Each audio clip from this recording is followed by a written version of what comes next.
नमस्कार दोस्तों, मैं मनोज शुक्ला स्वागत करता हूँ आप सभी का गायत्री एजुकेशन क्लासेस में। और आज हमारा इलेक्ट्रिक चार्ज एंड फील्ड का लेक्चर नंबर 2 है। और बस चलिए शुरू करते हैं बिना समय गवाए।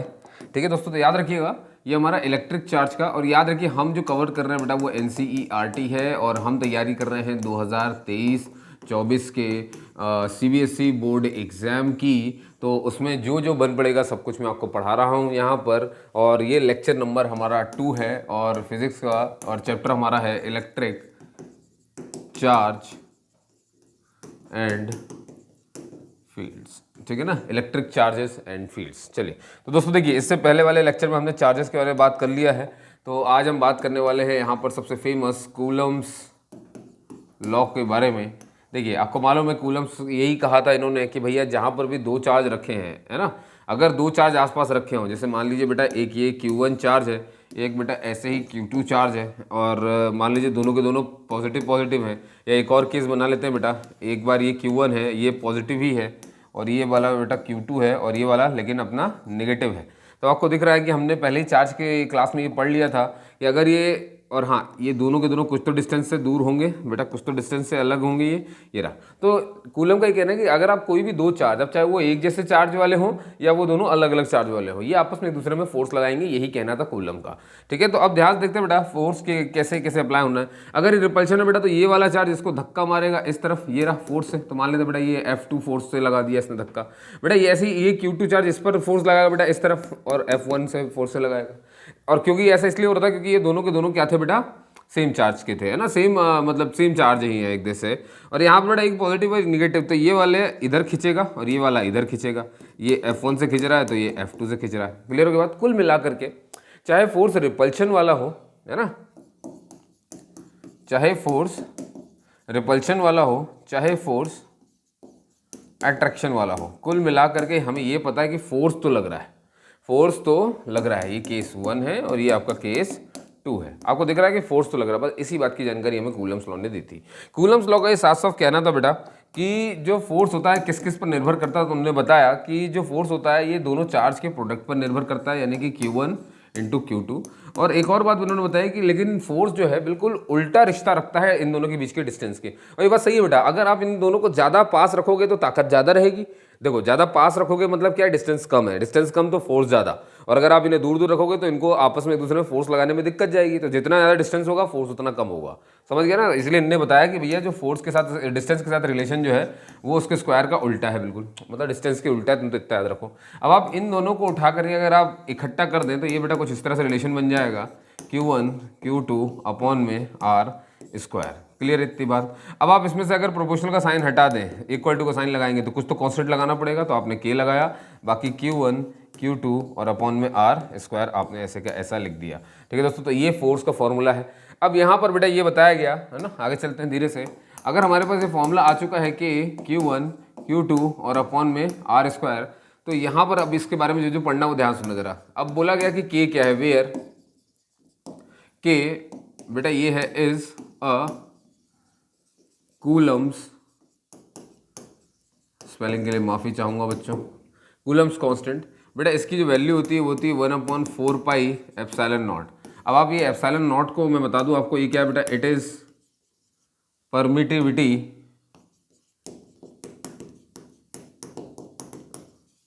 ऑफ फ्री स्पेस कह लो, या वैक्यूम कह लो, या एयर कह लो, आप कुछ भी कह सकते हो। ये परमिटिविटी ऑफ फ्री स्पेस होती है, एप्सिलॉन नॉट कहते हैं इसको, एप्सिलॉन नॉट, है ना, ऐसा उल्टा ई जैसे बना करके नीचे नॉट लगा हुआ है। ठीक है बेटा, इसकी वैल्यू भी आपको याद रखनी है, न्यूमेरिकल में काम आती है, 8.85 × 10⁻12। क्लियर होगी बात। इसकी यूनिट के ऊपर भी बात करेंगे अपन की, इसकी यूनिट क्या होती है। अगर आपने ये वाली वैल्यू उठा करके यहाँ रख दी और 4π पूरा सॉल्व कर दिया, तो ये जो वैल्यू लगभग आएगी ये आ जाएगी 9 × 10⁹ तो आसान भाषा में आपसे इतना चाहता हूँ कि K की आप दो वैल्यू याद रखें। पहली 1/4πε0 1/4πε0, और बेटा दूसरी याद रखनी है 9 × 10⁹ ठीक है, ये दो वैल्यू आपको याद रखनी है। लेकिन हमें सिर्फ कोर्स में इतना ही नहीं आता, हमें पूछ लेते कभी कभी कि K की यूनिट बताओ, एप्सिलॉन नॉट की भी यूनिट बताओ, जिनको भी अपन ने छोड़ के रखा है। तो चलिए इनकी यूनिट की बात करें तो बेटा SI यूनिट ऑफ K। ठीक है, तो हमें मालूम बेटा फोर्स इज इक्वल टू होता है K Q1 Q2 अपॉन में आर स्क्वायर। के निकालना है तो बाकी सबको इधर उधर करना पड़ेगा, तो हमने आर स्क्वायर को ऊपर भेज दिया और Q1 Q2 को ले आए नीचे। और ये देखिए जरा, अब बस इनकी यूनिट लिख देनी है और हमारे पास के की ऐसा यूनिट यहाँ पे मौजूद होगी। बेटा फोर्स की होती है न्यूटन, ये डिस्टेंस है तो इसकी होगी मीटर स्क्वायर। बेटा Q1 Q2 दोनों के दोनों है चार्ज, चार्ज की होती है कूलम, और दोनों ही चार्ज है तो सी स्क्वायर। बेटा ये यूनिट किसकी है? के की। लेकिन हमसे पूछा गया कि SI unit of epsilon not अगर पूछ लिया जाए तो हमको मालूम है कि के इज इक्वल टू होता है 1/4 पाई एप्सिलॉन नॉट। अब बेटा ये तो कांस्टेंट है तो इसको हटा दें तो अपन सीधे कह सकते हैं कि जो ये है के, ये इन्वर्सली प्रोपोर्शनल है एप्सिलॉन नॉट के, है ना, इन्वर्सली प्रोपोर्शनल। इससे क्या मदद मिलती है? इससे मदद ये मिलती है कि जो यूनिट के की होगी उसका ठीक उल्टी यूनिट होगी किसकी? एप्सिलॉन नॉट की। तो के की यूनिट आपने निकाली है newton metre square upon coulomb square. बस बेटा यहाँ से आप कह सकते हो तो फिर एप्सिलॉन नॉट की होगी बेटा कितनी? इसका कूलम स्क्वायर ऊपर हो जाएगा और ये न्यूटन और ये मीटर स्क्वायर। क्लियर? इतनी बातें समझ गए, है ना? तो इस तरह से ध्यान रखिएगा चीज़ों को। चलिए आगे बढ़ते हैं, अब आगे बढ़ते हैं यहाँ से। ठीक, सब ओके है कैमरामैन, है ना? इससे पहले क्या है कि दिक्कत हो गई थी, कुछ फॉल्ट आ गया था वीडियो में तो दोबारा ही शूट करना पड़ रहा है। ऐसे कोई बात नहीं है, पर है ना आपके लिए तो ये सब मेहनत कोई बड़ी बात नहीं है, आप पढ़िए बस। तो मैंने आपसे कहा बेटा दो चीज़ें हमने डिस्कस कर ली, मैंने कहा लगभग डिस्कस कर लिया। अब आता है बेटा इसका डायमेंशनल फार्मूला, वो पूछ लेते हैं कभी हमसे तो हम उस पर बात कर लेते हैं, है ना? किसका डायमेंशनल फार्मूला पूछ लेते हैं बेटा? कूलम्स कांस्टेंट का dimensional formula of Coulomb's constant, है ना? बहुत ध्यान सुनना जरा। कूलम्स कांस्टेंट मतलब के की बात कर रहे हैं बेटा, के की। अब इनने बोला कि भाई डायमेंशनल फार्मूला बताइए, तो अब देखो जरा ध्यान से बेटा। फोर्स इक्वल्स टू क्या होता है? के Q1 Q2 अपॉन में आर स्क्वायर। आपको के की वैल्यू निकालनी है तो आप कैसे निकालोगे? एफ आर स्क्वायर अपॉन में Q1 Q2 और ये हो गया के की वैल्यू आ गया यहाँ से। अब देखो फोर्स का तो आप जानते हो क्या होता है बेटा? MLT-2, और ये डिस्टेंस है, डिस्टेंस को मीटर में यहाँ पर एल लिखते हैं अपन तो इनटू, और 2 बार है तो एल का स्क्वायर। क्लियर है बेटा? चार्ज को अपन लिखते हैं सी स्क्वायर, ये बात समझ में आती है। लेकिन डायमेंशनल फॉर्मूला में सी नहीं चलता, सी को कुछ और लिखना पड़ता है। तो सर उसे क्या लिखते हैं, जरा उसको भी पढ़ लेते हैं बेटा यहाँ पर, है ना? बहुत ध्यान से देखिएगा उसको कैसे बताते हैं। सुनना बेटा ध्यान से। आपको मैंने बताया है कि जो करंट होता है, जिसे हम आई से डिनोट करते हैं, वो होता है चार्ज अपॉन में टाइम। ये हो गया टाइम, और चार्ज आपका क्या हो जाएगा यहाँ पे? क्यू। क्या यही होता है? ये हम सबको पता है बेटा। करंट को अपन ने लिख दिया एम्पियर, चार्ज को अपन ने लिख दिया बेटा कूलम, और इसको अपन ने लिख दिया बेटा टाइम। ठीक है ना? ये इस तरह से फॉर्मेट में क्यों लिखा सर आपने? आपने सबकी यूनिट लिख दी बेटा। इसकी ये देखिए, चार्ज का यूनिट क्या होता है? कूलम होता है, इसका एम्पियर होता है बेटा। टाइम का तो टाइम टी लेते हैं सर, सेकंड होता है ना उसका तो, लेकिन वो ऐसा ही में होता है। हमें चाहिए डायमेंशनल फॉर्मूला बेटा। यहाँ से सी की वैल्यू अगर मैं निकाल दूँ तो देखो जरा, सी की वैल्यू आ जाएगी करीब करीब 80। क्या आ रही है? 80 बेटा। ये डायमेंशनल फॉर्म में लिखने का तरीका कूलम को। ठीक है ना? तो ये देखो जरा, मतलब सी की सर जगह आप क्या लिख सकते हो? आप लिख सकते हो बेटे, है ना, आप लिख सकते हो 80। तो देखो जरा ध्यान से, एम क्या हो जाएगा बेटा? ये ML2 नहीं, MLT-2 इंटू L2, और अपॉन में बेटा सी का स्क्वायर है, मतलब ए का स्क्वायर, और ये हो जाएगा टी का स्क्वायर। ठीक है बेटे? अब सॉल्व कर दो बस, और कुछ नहीं करना है। देखो जरा, एल और एल को ले लो। देखो पहले तो एम लिख दो, एम का एम वैसे ही, एल और एल मिलकर के बेटा बन गए एल क्यूब, क्योंकि ये स्क्वायर है और ये एक ही है बेटा। ये टी की पावर -2 है, ये टी की पावर 2 है, ये भी ऊपर जाएगा तो टी की पावर -2 हो जाएगा, और -2 मिलकर के -4 हो जाएंगे, तो टी की पावर -4। क्लियर हुई बात? और कुछ नहीं बचा ना, बस ये ए बचा बेटा, इसको भी ऊपर भेज दोगे तो ए की पावर -2 बेटा। यही है ना डायमेंशनल फॉर्मूला किसके लिए? कूलम्स कांस्टेंट यानी के के लिए। क्या बात समझ में आई बच्चों? क्या बात समझ में आई, है ना? तो इतना कुछ आपको ये पता होना चाहिए था। यहाँ से बहुत सारे क्वेश्चंस बनते हैं जो कि आपने देखे भी होंगे। चलिए फिलहाल के लिए अब मैं आपको कुछ क्वेश्चंस दे रहा हूँ, है ना बेटा? एक क्वेश्चन आ रहा है यहाँ पर आपके सामने। मान लीजिए बेटा कि यहाँ पर एक चार्ज रखा मैंने +2 कूलम का, और वो डिस्टेंस पर है r, और बेटा यहाँ पर मैंने रख दिया +5 कूलम। ठीक है? दो चार्ज रख दिए मैंने। आपको मुझे बताना है what will be the possible ratio of the force. The force. अब ये देखो बेटा क्या होगा इसमें, हमें वो देखना। अब तुमको मालूम है कि दोनों के दोनों पॉजिटिव नेचर के हैं, तो ये वाला इसको इधर धक्का मारेगा किसी फोर्स से, मान लेते हैं F1 से मार रहा है, और ये वाला चार्ज इस पर धक्का मारेगा बेटा इस तरफ को, और मान लेते हैं वो F2 फोर्स का है। तो हमसे पूछना चाह रहा है what will the possible ratio of the force, है ना, कि उसके फोर्स का रेशियो क्या होगा ये बताओ। कि मतलब ये हो जाएगा 2:5, बी बेटा 5:2, सी बेटा 1:2, और बेटा डी 1:1। इनमें से कौन सा रेशियो पॉसिबल है। तो अब आप आ चुके हो बेटा उस जगह पर जहाँ पर हम बात करते हैं कूलम्स लॉ आखिर काम कैसे करता है, इसे कैसे कैसे क्वेश्चंस हैं, है ना, उस पर बात करेंगे अपन। चल थोड़ा सा तार को साइड में करना था बच्चों मुझे, आप ये समझ सकते हैं कि रिकॉर्डिंग के वक्त ये सब चीज़ें होती हैं। अब बेटा इसका क्या तरीका क्या है, कैसे कैलकुलेट करें। तो आप एक काम करिए ना, आप F1 निकाल लीजिए, आप F2 अलग अलग निकाल लीजिए, आपको खुद को मालूम चल जाएगा। जैसे मान लो बेटा मुझसे किसी ने बोला F1 मुझे निकालना है, तो F1 निकालने का मतलब क्या है, यहाँ पर K लिखा अपन ने, K तो K ही रहेगा बेटा, ये तो कॉन्स्टेंट ही है। बेटा Q1 इसको मान लो ये Q1 चार्ज है आपका, और बेटा इसे क्या मान लो कि ये क्या है आपका Q2 है। तो Q1 इंटू Q2 बेटा, तो क्या लिखोगे Q1 इंटू Q2, और बेटा अपॉन में डिस्टेंस R ही दिया हुआ है, तो R का स्क्वायर कर दिए। कोई दिक्कत हुई नहीं हुई। ये सॉल्व कर लेते हैं फर्दर। ये कितना आ रहा है बेटा K, और R स्क्वायर की वैल्यू नहीं दी है तो उसको R स्क्वायर ही रहने देते हैं। ये 2 5 जो कितना हो गया बेटा 10, ठीक है ना। इतनी कुछ वैल्यू आ रही है, इतनी कुछ वैल्यू आ रही है। अब एक काम करते हैं, ऐसे जरा F2 भी निकाल लेते हैं। बेटा K तो वैसे का वैसे ही रहेगा, है ना, वो तो। और Q1 Q2 जरा देखो तो सर, Q1 Q2 तो अभी भी क्या है 2 और 5 ही है, और नीचे डिस्टेंस तो वही दिया है सर दोनों के बीच में सर, यानी ये वैल्यू भी आ रही है K 10 अपॉन में R स्क्वायर। क्लियर है बात। लेकिन हमसे ये नहीं पूछा, हमसे पूछा था ratio of the forces, ratio of the forces. तो बेटा रेशियो निकालने का तरीका क्या, यही है ना रेशियो निकालने का तरीका, ये लो बस डिवाइड कर दिया दोनों को, भाई यही है ना F1 F2 का रेशियो निकालना है। तो हमें दिख रहा है कि सर 10 से 10 कट गया, K से K कट गया, R स्क्वायर से R स्क्वायर कट गया, तो बचा क्या 1/1 बच रहा है, 1/1 बच रहा है बेटा, इधर 1 बचा इधर 1 बचा। तो अगर मेरे को रेशियो पता करना है तो F1:F2 का जो रेशियो आ रहा है वो तो 1:1 आ रहा है। इसका मतलब मेरा आंसर कौन सा बेटे, डी ऑप्शन। और ये हमेशा याद रखिए, यहाँ पर आपने एक सीख ली है, भले आप क्वेश्चन सॉल्व करवा रहा था मैं आपको बेटे। आप देखोगे कईयों को ये लगा होगा कि रेशियो कुछ होना और होना चाहिए, तो ये क्या बता रहा है, ये बता रहा है कि इससे बिल्कुल फर्क नहीं पड़ता कि चार्ज कितने ज़्यादा हैं या कितना कम है एक दूसरे से। समझ गए बेटा, ध्यान सुनिए, अगर डिस्टेंस सेम है, सब कुछ सेम है, आपको हमेशा Q1 Q2 तो ये लगाना पड़ेगा, और Q1 Q2 आपके पास दो ही तो रहेंगे ही।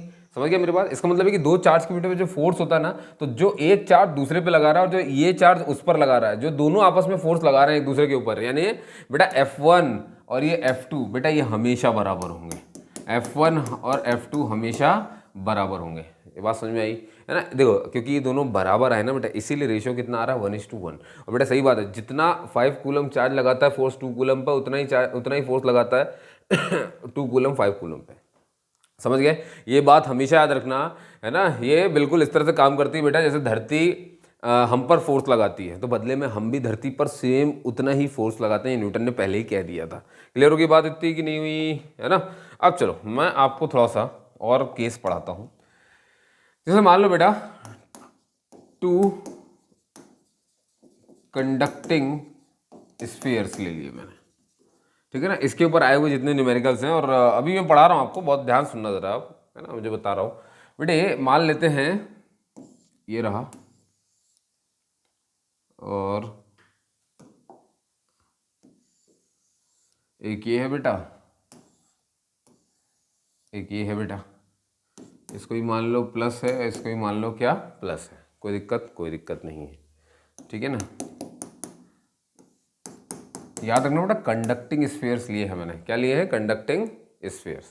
अब आपको दिख ही रहा है बेटा, सेंटर से सेंटर का जो डिस्टेंस है वो इन दोनों के बीच का हमने मान लिया r है, ठीक है। और बच्चों अब दिख ही रहा है आपको, चार्ज है दोनों में लगा हुआ है, इसको हमने बोल दिया बेटा केस 1, ठीक। ऐसे ही एक और बना देते हैं बेटे, ये भी प्लस ही है, और एक और स्फीयर बना दिया,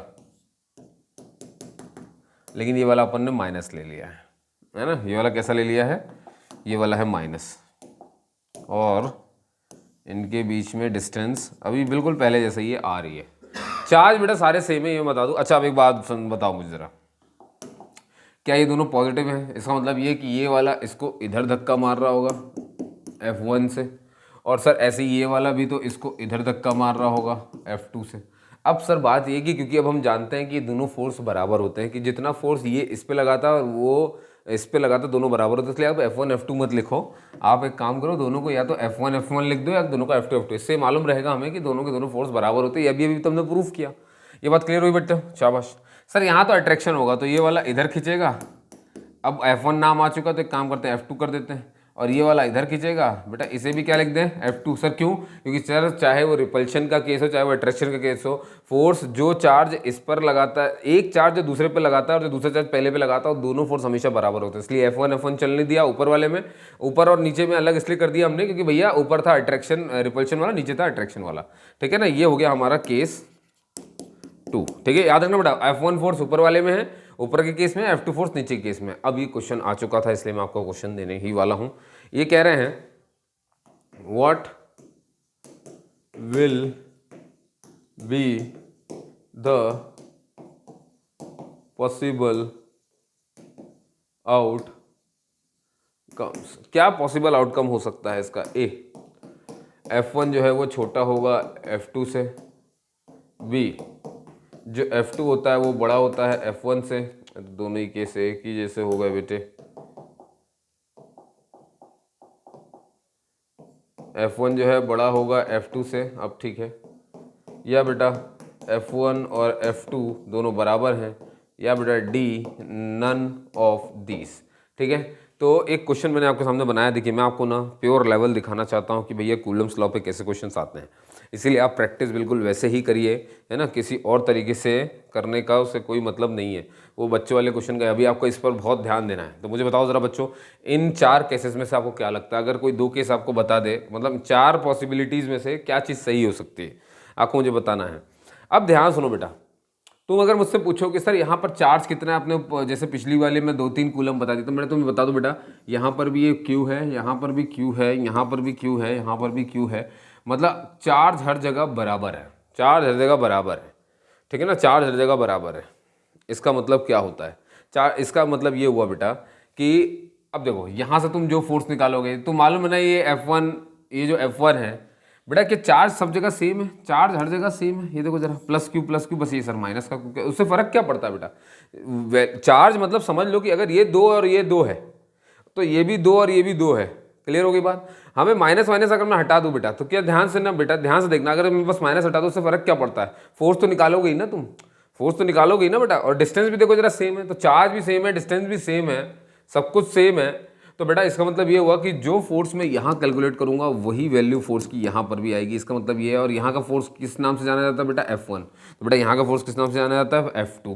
क्लियर है ये बात, है ना। अपन चाहें तो अपन निकाल करके देख लेते हैं। चलो, जैसे मान लो मैंने F1 निकाला, तो बेटा क्या लिखेंगे? K Q1, है ना। अब देखो मैं पहले इसको सॉल्व कर दूँ। अब देखो बेटा यहाँ पर भी Q है, Q1 भी Q है और Q2 भी Q है, तो Q लिख दिया अपन ने। और अपॉन में डिस्टेंस कितना है? R²। अब ये Q लिखने की जरूरत नहीं है, अपन इसको KQ² अपॉन में R² लिख सकते हैं। यहाँ कैलकुलेट कर लेते हैं बेटा। यहाँ पर मैंने निकालने की कोशिश करी जब फोर्स इज इक्वल टू, तो ये F2 निकालने की कोशिश कर रहा हूँ मैं। तो देखो बेटा Q1 की वैल्यू कितनी? Q, और पहले तो K लगा दो जरा। Q2 की वैल्यू कितनी? Q, है ना। नेगेटिव हटा, अभी कुछ नहीं मतलब उससे। और नीचे R², इसको सही से लिख देंगे तो KQ² अपॉन में R²। क्या आपको दोनों वैल्यू सेम नजर आ रही हैं?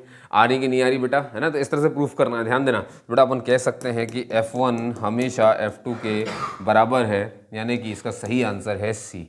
क्या समझ में आया बेटा? इससे पहले मैंने आपको एक रेशियो वाला करवाया, ये बताने के लिए कि देखिए ज़रा किस तरह से काम करता है। तो बेटा फोर्स ना हमेशा ही सेम हो जाएगा दोनों केस में। अगर इनके चार्ज की वैल्यू अलग होती तो फोर्स कुछ और आता, ये बात आप ध्यान रखना, है ना। क्योंकि बेटा चार्ज सेम थे, डिस्टेंस सेम था, इसीलिए जैसे वैल्यू आई। मान लीजिए ऊपर के ये जो है ये तो Q, इनको मैं बोल देता 2-2, लेकिन अगर ये हो जाते बेटा 4, ये भी 4 होता, ये भी 4 होता, तो मालूम है ना फोर्स अलग अलग आता। लेकिन अभी इस केस में सारे सिर्फ मैंने Q ही चार्ज लिए हैं, इसीलिए कहीं पर भी बदलाव नहीं हुआ। और डिस्टेंस में भी तो बदलाव नहीं था, ये डिस्टेंस भी अगर कम या ज़्यादा होता तो अंतर आ जाता बेटा, तब ये क्वेश्चन कुछ और बन जाएगा। मेरी बात बहुत ध्यान सुनना बच्चों, है ना, बहुत ध्यान से समझना इस चीज़ को जो मैंने आपको बताया है। क्लियर हुई बात? क्लियर हुई या नहीं हुई? क्लियर है ना। चलो अब बेटा तुम चाहो तो उसी में क्वेश्चन कर सकते हो, ऐसा नहीं है। जैसे मान लो मैं तुमसे बोल दूँ चलो अभी जरा मुझे एक चीज़ और तुम बताओगे।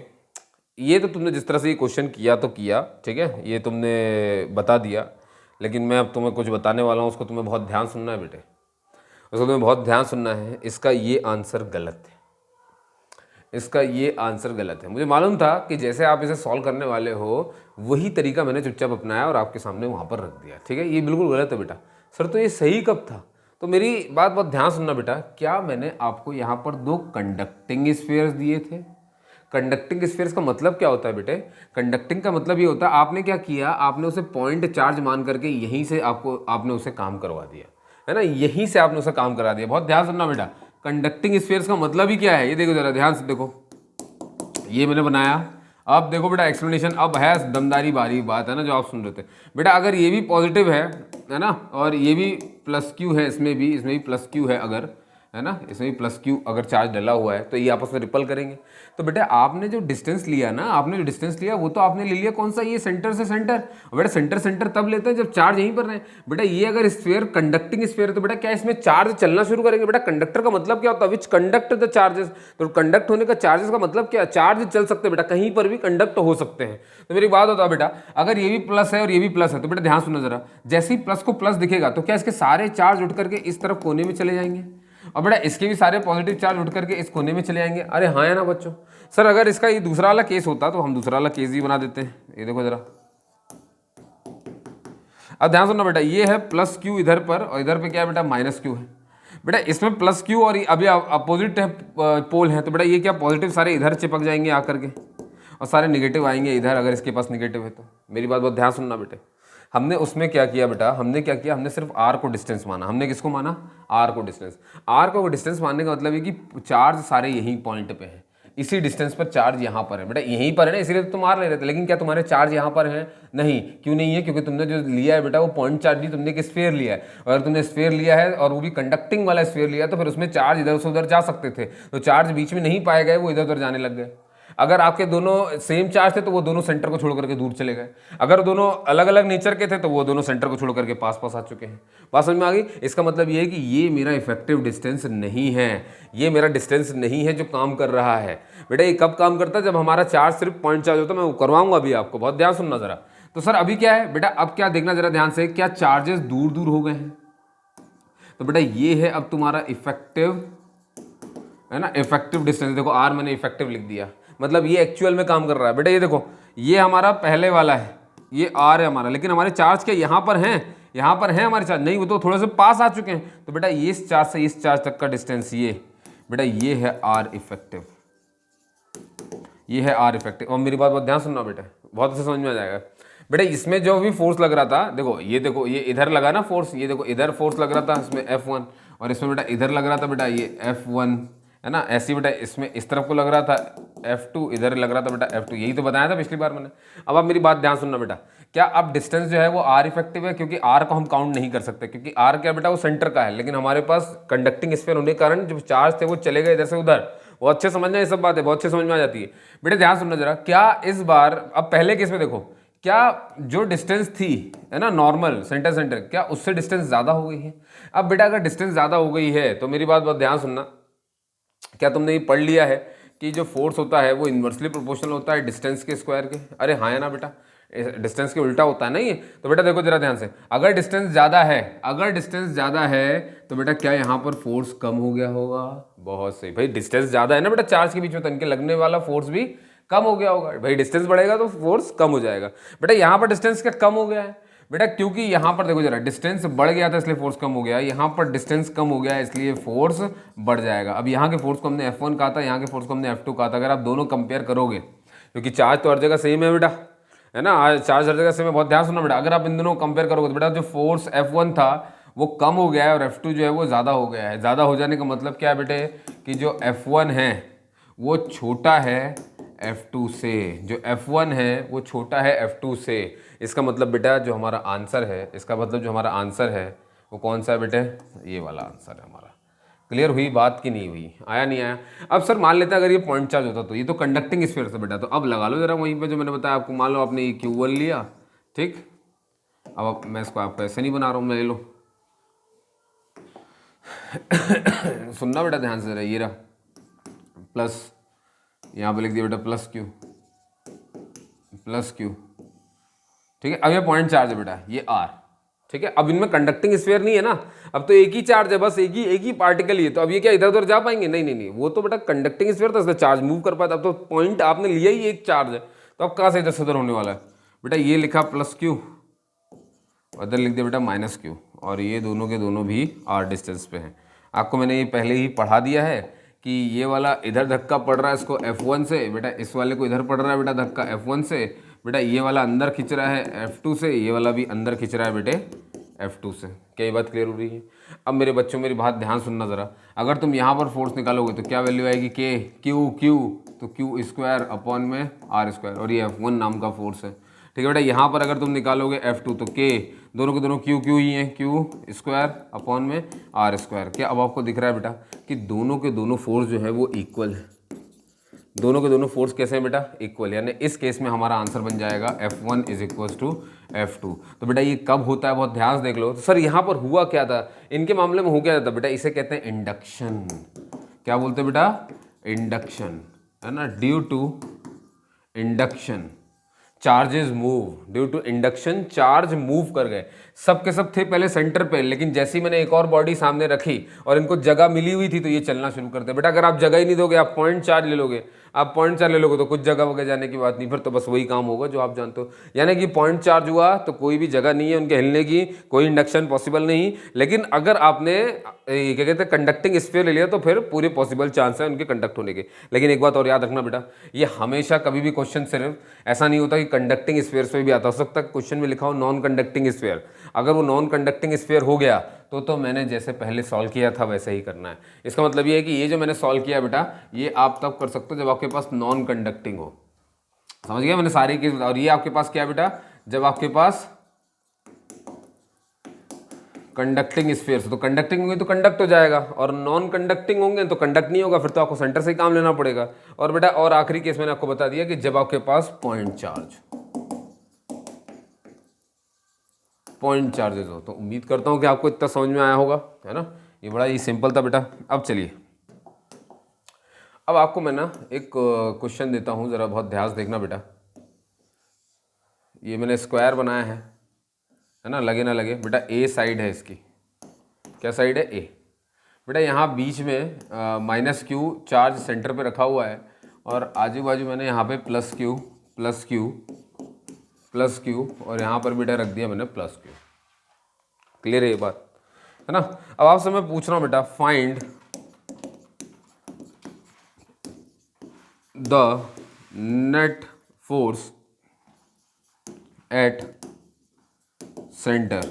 सेंटर पर आपको बताना बेटा नेट फोर्स कितना लगेगा इस चार्ज की वजह से। अब आपको मालूम बेटा दो चार्ज आपस में एक दूसरे में फोर्स लगाते हैं, तो आपको मालूम है कि देखो जरा, ये प्लस क्यू और ये देखो ये दोनों अपोजिट है, तो बेटा प्लस क्यू इधर खींचेगा और माइनस क्यू इसकी तरफ खींच जाएगा।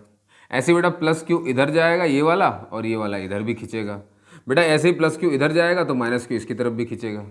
ऐसे बेटा प्लस क्यू इसकी तरफ जाएगा ये वाला, तो ये वाला भी इसकी तरफ खींचेगा। तो आप देख रहे हो इस माइनस क्यू को खींचने वाले कितने सारे फोर्स हैं, अट्रैक्टिंग फोर्स लग रहे हैं। अब सर बात ये नहीं थी, बात ये थी कि हमेशा हमें मालूम है दो चार्ज के बीच में जब वो फोर्स लगता है तो बीच में डिस्टेंस तो चाहिए। तो सर ये जो डिस्टेंस है इसको हमें कैलकुलेट करना है। अब समस्या ये है कि इस डिस्टेंस को हम कैलकुलेट कैसे करेंगे। तो बहुत ध्यान सुनना बेटे, मैंने आपको बताया है बेटा, अगर ये स्क्वायर है ए साइड के साथ, तो बेटा पहले तो तुम जरा डायगोनल निकाल दो बेटा, है ना। इसका डायगोनल कैसे निकलेगा बेटा? पाइथागोरस थ्योरम लगा दो आप, है ना। तो आप देखोगे कि लगभग ये आ जाएगा a√2, है ना। डायगोनल की वैल्यू कितनी आ जाएगी? a√2। अब एक बात आओ बच्चों, ये a√2 तो पूरा है ना, a√2 तो पूछा है, पूरा का पूरा है, इसका सेंटर बीच में होगा कहीं पे, है ना। तो अगर आप इससे बहुत ध्यान से देखना बेटा, तो बेटा ये पूरा का पूरा a√2 है, लेकिन मुझे पूरे में इंटरेस्ट नहीं, मुझे सेंटर से जानना है कि इतना डिस्टेंस कितना होगा, ये इतना, सिर्फ इतना कितना होगा। ठीक है, तो क्या करेंगे बेटा, क्या करेंगे भाई, अगर पूरा है, अगर बेटा पूरा है a√2, तो बेटा आधा कितना हो जाएगा इसका? a√2 divide by 2। a√2 divide by 2 इतना ही होगा ना, यही होगा आधा। ठीक है, डायगोनल का आधा हो जाएगा। अब आप वो अलग बात है बेटा, इसको सॉल्व करना चाहो तो और अच्छे से कर सकते हो कि देखो आप a√2/2 लिख रहे हो ना, आप a√2/2 लिख रहे हो। आप सर इस 2 को चाहो तो, नीचे वाले 2 को चाहो तो आप √2 इंटू √2 लिख सकते हो। √2 से √2 कैंसिल हो जाएगा बेटा, सिर्फ बचेगा क्या, कितना बचेगा a अपॉन में √2। यानी सर ये जो डिस्टेंस है, ये जो डिस्टेंस है इसे मैं a/√2 भी लिख सकता हूँ। तो बहुत ध्यान सुनना बेटा। तो अच्छा है ना, देखो मैं आपसे पूछूं कि पूरे स्क्वायर का डायगोनल बताओ तो आप बताना a√2, मैं बोलूँ डायगोनल का आधा बताओ तो बता देना a/√2। देख रहे हो, तो a√2 डायगोनल, a/√2 डायगोनल का हाफ। क्लियर होगी बात। अब बेटा ध्यान सुनना जरा, क्या हमारा माइनस क्यू चार्ज यहाँ पे रखा है, क्या हमारा प्लस क्यू चार्ज यहीं पे रखा हुआ है। तो बेटा इन दोनों के बीच का डिस्टेंस तुमने निकाल लिया, कितना है a√2, मतलब ये है बेटा r की वैल्यू, ये क्या है बेटे r की वैल्यू है ना। तो ये निकालना था, देख रहे हो। तो इस तरह से आपका मेंसुरेशन वगैरह पूरा इस्तेमाल होता है यहाँ पर, इसका ध्यान रखिए, है ना। काफ़ी कुछ आपको पढ़ना और समझना पड़ता है। अब बच्चों तो हम क्या करेंगे, हम एक एक करके फोर्स निकाल लेते हैं बेटा। तो ये मान लेते हैं F1 है, ये बेटा मान लेते हैं F2 है, ये मान लेते हैं बेटा F3 है, और ये मान लेते हैं बेटा F4 है। ठीक है, सारे फोर्स की वैल्यू निकाल लेते हैं और फिर देखते हैं। और आपको मालूम है ना कि फोर्स, जो फोर्स होता है, जो फोर्स होता है बेटा, फोर्स क्या है बेटा, ये एक वेक्टर क्वांटिटी है। कैसी क्वांटिटी है, ये एक वेक्टर क्वांटिटी है। तो इसको आप नॉर्मली तो ऐड नहीं कर सकते, इसीलिए मैंने वेक्टर का एक वीडियो बनाया हुआ था जिसको आपको देखना बहुत ज़रूरी है। वेक्टर का एक वीडियो डला हुआ है, उसको प्लीज़ देखिए ताकि आप समझ पाएँ कि यहाँ पर हो क्या रहा है। क्योंकि फोर्स और इलेक्ट्रिक फील्ड जो होते हैं बेटा वेक्टर क्वांटिटी होती हैं, बिना उस वेक्टर को पढ़े आप उन्हें ऐड नहीं, इसे नॉर्मल ऐड नहीं करते बेटा कि 4 फोर्स दिख रहे हैं ऐड कर दो, 2 2 4 2 6 2 8 ना। इसके लिए वेक्टर का जब तक ज्ञान नहीं होगा तब तक इनको ऐड नहीं कर सकता। अब देख रहे हो ये सब अलग अलग दिशाएं में, अब इनको हमें समझना पड़ेगा। तो अपन क्या करेंगे, पहले तो एक एक करके फोर्स निकाले जरा बेटा। तो F1 की अगर मैं वैल्यू निकालूं तो F1 मतलब बेटा क्या, ये इन दोनों के बीच का फोर्स है ना। तो आपको मालूम बेटा दिख रहा है K, है ना, बहुत ध्यान सुनना बेटा, K। अब दोनों ही वैल्यू Q ही है, तो K² और बेटा ध्यान से देखना जरा R की वैल्यू कितनी है, R की वैल्यू कितनी है बेटा, R की वैल्यू है a/√2। अब R स्क्वायर नीचे लिखते हैं, तो R स्क्वायर लिखने का मतलब क्या है, a² अपॉन में √2 का स्क्वायर, बेटा पूरे का स्क्वायर हो जाएगा ना। तो बेटा नीचे मैं लिख रहा हूँ a², अब देख नीचे जाएगा तो हो जाएगा क्या, √2 का स्क्वायर मतलब 2। अब 2 को नीचे लिखने की जरूरत नहीं है, 2 को अगर इतना नीचे बेटा ऊपर आएगा धीरे से तो क्या यहाँ पे आ जाएगा वो, ऐसे ही होगा। आप ये समझ गए होंगे मेरी बात, है ना। इतना अब आपके पास लेवल होना चाहिए, मैंने डायरेक्ट मैथ्स में कर दी ये बात। बेटा जितना F1 आया है, बहुत ध्यान सुनना जरा, तो ये -Q था, ये +Q था, और Q ही Q है दोनों में। तो बेटा इस तरह से ये -Q है, ये +Q है, तो ये भी तो वैसे ही होगा, ये भी तो वैसे ही होगा। अरे होगा कि नहीं होगा बेटा, है ना। बस फर्क क्या होगा कि एक लग रहा है ऊपर की तरफ, ये देख F1 की जो वैल्यू है वही वैल्यू तो F3 की भी आएगी, जो F1 की वैल्यू है वही वैल्यू तो F3 की भी आएगी ना बेटे। नहीं समझे मेरी बात की, समझ गए। तो अब मैं यहाँ पर फ्री बॉडी डायग्राम बना देता हूँ उसका। फ्री बॉडी डायग्राम बेटा, इधर मैंने बनाया था क्या, F1 जा रहा था बेटा, इस तरफ मैंने बनाया क्या F3 बेटा, इस तरफ मैंने बनाया क्या F4, है ना, और इधर F4 ही था, वो क्या था F2 है नीचे और F4 है ऊपर। तो ठीक है, इसे कर लो आप F2 और बेटा इसे कर दो आप F4, कोई समस्या बेटे। बीच में आपको मालूम है कि यहाँ पर -Q चार्ज रखा हुआ है बेटा, इधर पर है +Q बेटा, इधर पर भी है +Q और इधर पर भी है बेटे +Q और इधर पर भी है बेटा +Q। क्लियर हुई इतनी बात, है ना। ये आपने बना के रखा हुआ है। मैंने आपसे कहा बेटा अगर ये -Q है, देखिए ज़रा, ये -Q ये +Q है, तो कितना फोर्स निकाला आपने, इसकी वैल्यू कितनी निकाली, इस वाले की यहाँ पर कितनी निकाली बेटा, कि Q², ये 2 आ गया था पहले ही, और अपॉन में a², यही वैल्यू निकाली थी, है ना। तो देखिए जरा, Q था, a था, और ये डिस्टेंस कितना था बेटा, a/√2। तो सर वो तो अभी भी a/√2 ही है ना बेटा, नीचे का डिस्टेंस। तो फिर ये भी तो क्या है बेटा, a/√2। सर ये भी कितना होगा, a/√2, और ये Q -Q, Q मतलब ये हुआ कि सर सारे के सारे फोर्स की वैल्यू यही आने वाली है। बस फर्क कितना है बेटा, एक फोर्स अगर इधर लग रहा है तो एक वाला इसके ठीक उल्टा लग रहा है। अब मेरी बात बहुत ध्यान सुनना बेटा, क्या तुम्हें मालूम है ना, तुम इसको कैसे बताओगे कि ये सही है कि क्या है। तो बेटा ध्यान से देखो जरा, क्या इन दोनों के बीच में 180 डिग्री है, क्या 180 डिग्री। और मैंने आपको बताया था वेक्टर वाला चैप्टर में कि अगर दो वेक्टर बिल्कुल बेटा, है ना, देखो जरा ध्यान से, 180 डिग्री पे हो तो दोनों को सब्ट्रैक्ट कर देना होता है, तो दोनों को सब्ट्रैक्ट कर देना होता है। तो मैं कह सकता हूँ बेटा F1 माइनस F3, हमें नेट फोर्स निकालना है ना बेटे, F1 माइनस F3, तो बेटा क्या दोनों माइनस होकर के 0 आ जाएंगे, हाँ भैया 0 आ जाएंगे। फिर बेटा ऐसे ही हमें देखा कि F2 और ये देखो जरा F4, सर ये भी तो आपस में 180 डिग्री ही है लगभग, हाँ लगभग क्या है ही है। तो बेटा अगर ऐसा है तो हम फिर से इन दोनों को माइनस कर सकते हैं, तो हम यहाँ पे लिखेंगे सर F2 माइनस F4, और ये भी कितना आ गया बेटा 0। क्या आ गया बेटा 0। अगर सब कुछ 0 हो गया तो बेटा नेट फोर्स इसमें कितना लग रहा है, तो बस बात ही खत्म हो गई यहाँ पे। तो बेटा नेट फोर्स जिसे बेटा रिजल्टेंट भी बोलते हैं ना, याद रखना नेट फोर्स का मतलब रिजल्टेंट होता है।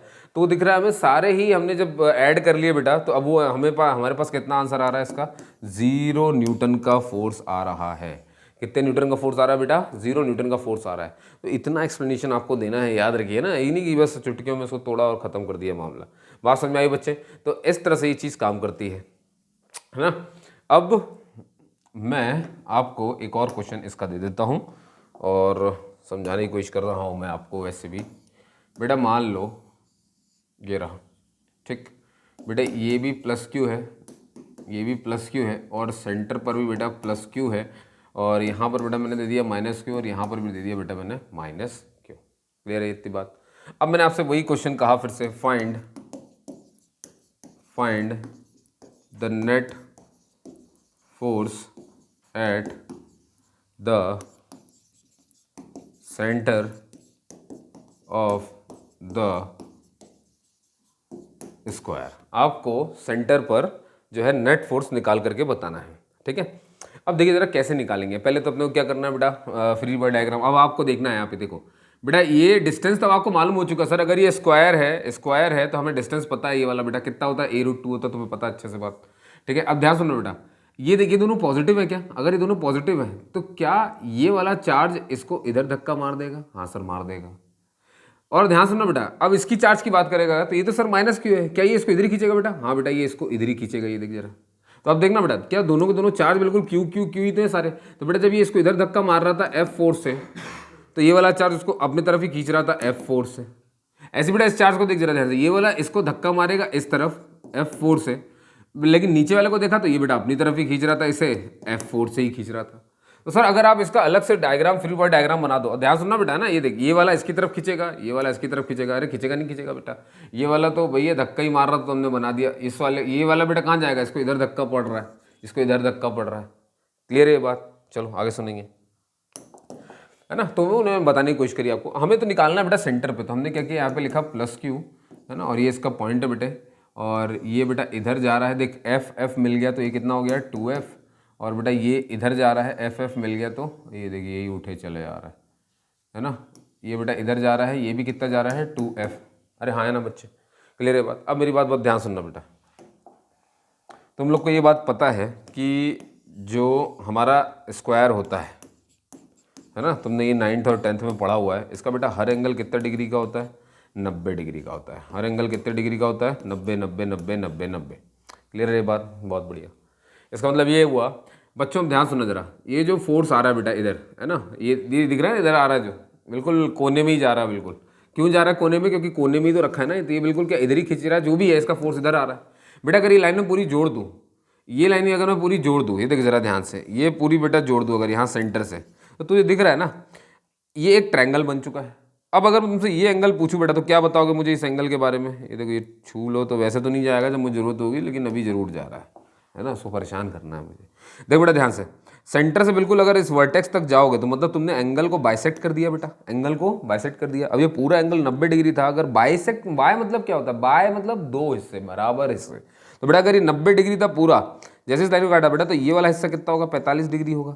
ऐसे बेटा ये वाला हिस्सा कितना होगा, 45 डिग्री होगा। अब एक बात आओ बच्चों, हमें मालूम है कि एक पूरा जो ट्रायंगल होता है, उस ट्रायंगल के तीनों एंगल का सम 180 डिग्री होता है। तो अब हमारे पास यहाँ पर 45 45 90 आ चुका है। तो बेटा ये एंगल कितना होगा, कौन बताएगा मुझे? अगर सर ये 90 हो गया है और पूरे 180 होता है तो बनी बात है ये भी कितना होगा, 90 डिग्री होगा। होगा कि नहीं होगा बेटा? बहुत बढ़िया सर, इसका मतलब ये है, आप ये कहना चाह रहे हो कि इन दोनों के बीच में 90 डिग्री का एंगल है? हाँ बिल्कुल वही बताना चाह रहा हूँ। अब ध्यान सुनो बेटा, जिसने मेरा वेक्टर वाला लेक्चर पढ़ा हुआ है, मैंने उसको इतनी प्यारी बात वहाँ पर बताई हुई थी कि बेटा जब भी ऐसा हो जाए कि दो फोर्स, इसलिए कह रहा हूँ बेटा वेक्टर वो देख करके आना, वरना उसके बिना तुमसे देखना सब हलवा कर दोगे। अब यहाँ सुनो बेटा, मैंने कहा था कि बेटा ये एक फोर्स है, ये एक फोर्स है, और एफ लिखने का मतलब क्या है? देखो यहाँ पर मैं क्यू लिखता था और यहाँ पर मैं पी लिखता था, लेकिन मैंने कहा एक बार कि क्यू की वैल्यू भी एफ है और पी की वैल्यू भी एफ है, यानी दोनों वैल्यू सेम है, दोनों फोर्स सेम है, और ये बेटा लगभग 90 डिग्री पर है। तो मैंने ये बताया था बेटा, अगर जब भी मैग्नीट्यूड सेम हो जाए, यानी दोनों फोर्स अगर बराबर के हों, तो बेटा रिजल्टेंट कहीं बीच में से निकलेगा, बिल्कुल यहाँ से। और बेटा उसकी वैल्यू तक मैंने बताई थी, जो भी इनके अगर दोनों फोर्स सेम है ना तो वैल्यू हमेशा बेटा कितनी हो जाएगी, F√2। मतलब जो भी इनकी वैल्यू, मान लो अगर 30 न्यूटन है, 30 के हैं और 90 डिग्री में है तो बेटा रिजल्टेंट हो जाएगा 30√2। अगर ये दोनों 15 के हैं और 90 डिग्री पे इंक्लाइंड है तो बेटा हो जाएगा 15√2। समझ गए मेरी बात, ये मैंने बताया था आपको। और यही नहीं बताया था सिर्फ इतना बेटा, रिजल्टेंट को ही तो नेट फोर्स कहते हैं ना, और हमें यही तो निकालना है, बहुत ध्यान सुनना।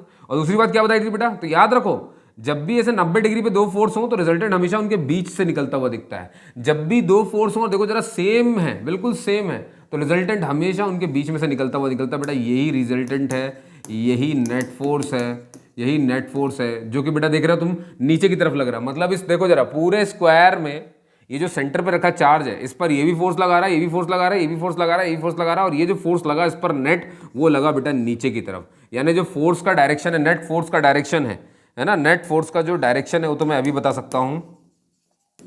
नेट फोर्स का डायरेक्शन है बेटा डाउनवर्ड, है ना, ये भी पूछते हैं। नेट फोर्स का डायरेक्शन क्या है बेटे, डाउनवर्ड नेट फोर्स का डायरेक्शन है। अभी मेरी बात ध्यान सुनना बेटा। सर लेकिन नेट फोर्स का डायरेक्शन तो आपने बता दिया कि डाउनवर्ड है, लेकिन उसकी वैल्यू तो निकाली नहीं है। वैल्यू निकालने का तरीका भी मैंने बताया बेटा, वेक्टर में बता के रखा है कि जब भी दो फोर्स 90 डिग्री पे हो और दोनों सेम हो तो रिजल्टेंट बेटा बीच में से निकलता है और उसकी वैल्यू निकलती है F√2 से। ठीक है, किसी को अगर ये दिक्कत आए तो भैया आप सीधे ये भी लगा सकते हो, R² = P² + Q² + 2PQ cos theta, जहाँ थीटा की वैल्यू आप क्या रखोगे बेटा, ये 90 डिग्री रखोगे तो ये पूरा का पूरा जीरो हो जाएगा। नहीं समझे मेरी बात, अगर ये पूरा का पूरा जीरो हो गया तो बेटा बचा R² = P² + Q²। अब उसमें बेटा इसकी भी F है, इसकी भी F है, तो बेटा क्या हो जाएगा, F² हो जाएगा ना, F² हो जाएगा बेटा, तो कितना बचेगा ये 2F²। फिर बेटा R से अंडर रूट भेजोगे तो क्या हो जाएगा, F बाहर हो जाएगा और अंडर√2, तो वही मैंने कहा ना F√2 ही बचेगा। समझ गए, तो या तो आप शायद ये डायरेक्ट जो मैंने बताया था वो याद रखो, है ना, कि भाई इस तरीके से ये निकलता बेटा ये रिजल्टेंट, तो हमें दिख रहा है बेटा। तो अब देखो हमारे f की वैल्यू हमारे यहाँ पर बेटा जितना होता है ना उतना ही √2 के आगे लगाना होता है। तो सर इसके लिए √2 लगा दिया और यहाँ पे जितना लिखा वो लिख देंगे, तो बेटा 2f लिख दिया ऐसे पूरे। बात समझ में आई, हमारे f की वैल्यू कितनी 2f थी, बेटा यही आ गया रिजल्टेंट। ये देखो जरा, ये क्या आ गया आपका, रिजल्टेंट आ गया। अब आपसे कोई पूछे कि रिजल्टेंट कितने डिग्री पर है, तो आप बता सकते हो बेटा इस लाइन से भी 45 डिग्री पर है, इस लाइन से भी 45 डिग्री पर है। अरे समझ गए ना बच्चे, 45 डिग्री पर ही है। ठीक है, हालांकि मैंने ये भी निकालना सिखाया हुआ है कि भैया अल्फा अगर निकालना है बेटा, यहाँ पर अपन अल्फा ही बोलते हैं, तो वो tan अल्फा निकलता है पूरा। कैसे निकलता है बेटा, Q sin θ/में P + Q cos θ। आप इसमें रख करके भी निकाल सकते हो। मैं बोल रहा हूँ ना, वेक्टर अगर नहीं देखा है तो ये सब तुम्हारा सर दुखा देने वाला है, आगे नहीं जा पाओगे। ये बात मेरी बात ध्यान से सुन लो, ठीक है। तो रिजल्टेंट इसका नीचे लगा, डाउनवर्ड लगा, हमने ये भी देख लिया कितने एंगल पे लग रहा है, क्या हो रहा है, कैसे ट्रिक से निकालते हैं वो भी हमने देख लिया। अब बेटा एक बात आओ जरा, मुझे तुमने यहाँ से रिजल्टेंट यानी कि नेट फोर्स बता दिया 2F√2, ठीक है। क्या यहाँ पे तुम F की वैल्यू नहीं रख सकते? बिल्कुल रख सकते हैं। सर कहाँ से आएगा F बेटा यही है ना, ये देखो इन दोनों के बीच में जो चार्ज के बीच में जो फोर्स है उसी को तो F बोल रहे हो तुम, और क्या बोल रहे हो। F की वैल्यू यही तो निकालनी है हमें। तो बेटा कैसे, इनका डिस्टेंस हमें मालूम है सर A√2 है, A√2 है बेटा डिस्टेंस, और तुम्हें मालूम है कि तुमने यहाँ से F निकाला हुआ था। एक F निकालो, वो F तो जो यहाँ पर है वही यहाँ पर भी सेम ही है, वो क्या निकलेगा बेटा K, और देखो जरा दोनों Q हैं तो Q² में बेटा A/√2 का स्क्वायर, यानी कि A² यहाँ हो गया और 2 बेटा यहाँ आगे भेज देना। क्या बेटा यही वैल्यू है इसकी। अब F की वैल्यू आप यहाँ पर रख सकते हो, है ना, जैसे ही आपने रखा है ना। ये देखो जरा, मैं यहाँ पर F की वैल्यू अगर रख दूँ, ठीक है, तो ये देख जरा कितना आ रहा है 2F, कितना निकाला बेटा ये 2KQ² में A², और ये बेटा क्या रखा हुआ है √2, ऐसी है। इसको सही कर लो बेटा, तो रिजल्टेंट आ जाएगा 4, और ये √2KQ² में A²। बेटा जिन जिन लोगों ने भी 8 निकाला है, मुझे मालूम है कईयों ने इसे 8 निकाल लिया होगा, वो हमेशा गलत थे। और देखना एंड होते होते यही दिक्कत है, बस यही दिक्कत है जो वहाँ जाकर के बोर्ड में इंसान को रुला देती है और समझ में नहीं आती। एनसीईआरटी में सब पढ़ा हुआ है लेकिन कुछ समझ नहीं आता कि ये कैसे हो गया, ठीक है। तो मैंने कहा ना, बिना वेक्टर के जानकारी के कईयों ने बस चुपचाप उठाया, 4 दिखे फोर्स होंगे, ये देखो जरा उठा करके 4 मल्टीप्लाई कर दिया होगा, लेकिन आपने ध्यान नहीं दी 8 तो कहीं से नहीं आ रहा इसका आंसर, 8 ही आता है। मैं भी जब यहाँ पे ऑफलाइन क्लास में इस क्वेश्चन को मैंने करवाया था, सब यहाँ पे 8 ही दे रहे थे, किसी का दिमाग इसमें गया नहीं, क्योंकि आपने पढ़ा हुआ वेक्टर उन्होंने इस्तेमाल नहीं किया, आप भी वही काम कर रहे हैं, ठीक है दोस्तों, है ना। तो देखिए भोपाल में यहाँ पर मेरी ऑफलाइन कोचिंग है जहाँ पर मैं पढ़ाता हूँ, है ना, तो उसी की मैं बात कर रहा हूँ आपसे, उसी जगह की मैं बता रहा हूँ आपसे। मैंने ये क्वेश्चन दिया था जब अपने बच्चों को, तो वो भी 8 आंसर दे रहे थे। तो इसलिए आप थोड़ा सा ध्यान रखें इस चीज़ को, है ना, कि ऐसी गलती आपसे होने ना पाए।